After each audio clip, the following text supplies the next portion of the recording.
there, right next to the World Trade Center, we see another beautiful building going up. It's right near Century 21, and it's right next to the subway entrance also.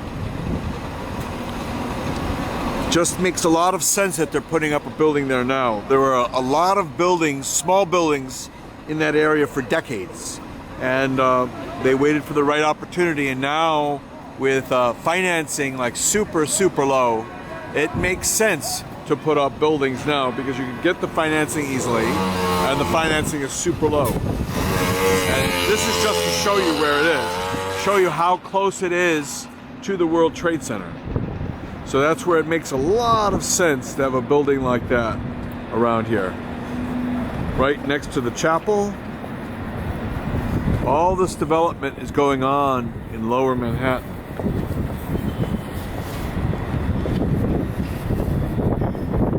And if we look east, we can see what else is around here.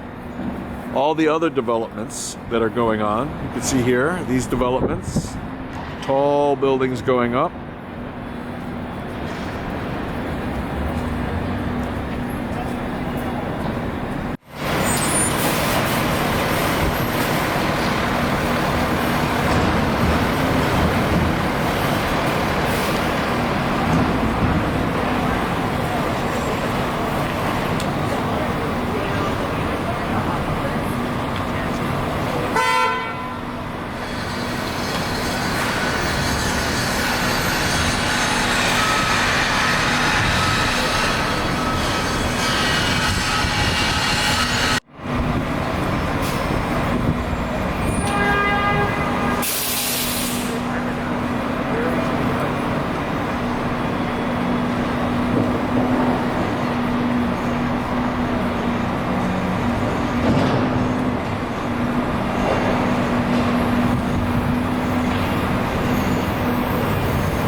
Building into perspective.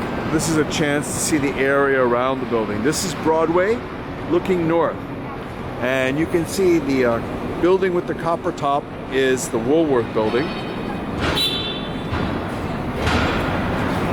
and here we're right next to the Fulton Street station. This is a station they paid about $2 billion to redesign and to make convenient for the people of New York. Right next to St. Paul's Chapel there.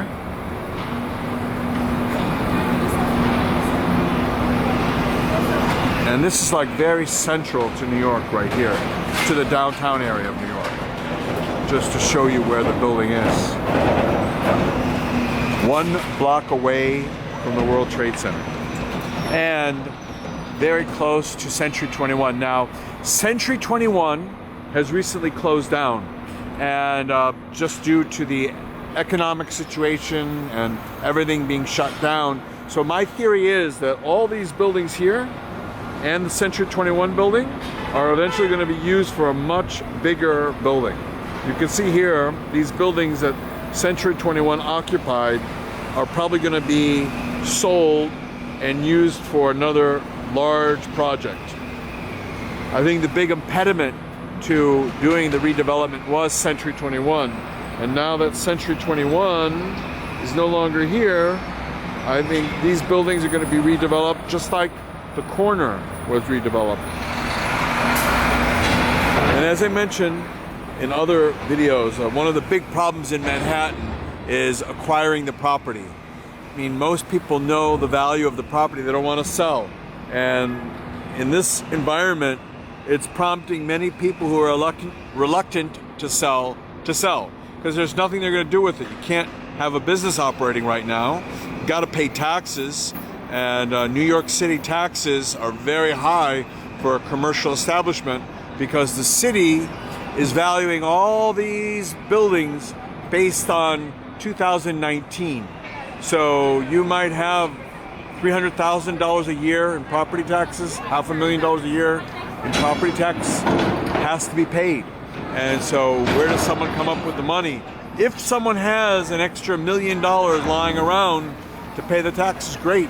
But right now, a lot of people are running very tight on money, so they're facing the option: do I just sell and get some profit, or do I pay money out of my pocket for an uncertain future? And that's the big problem. And I would bet people are selling, and developers who have the deep pockets are buying. And I'm sure in a number of years you'll have another development like this on the corner here. And just another view of that development in Lower Manhattan.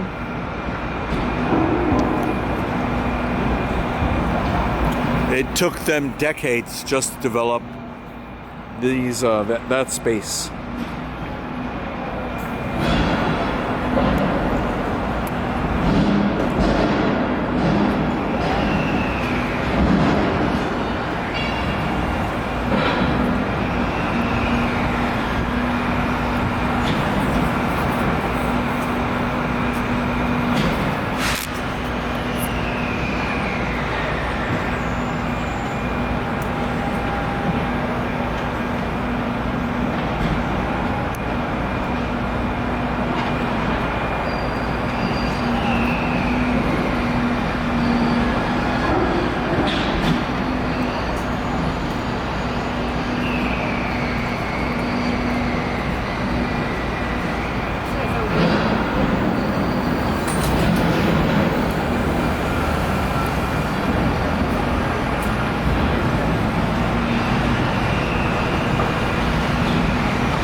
You can see from this angle how these corner buildings are just primed for redevelopment. It just makes so much sense for all of these buildings to be taken down and for another really tall building to be put up. It's just a matter of time, I think. And as I said, due to this economic situation in 2020, it just makes so much sense for developers to be buying up these properties now, especially since Century 21 is closing down, and then to be putting up in the future a much larger building on this corner.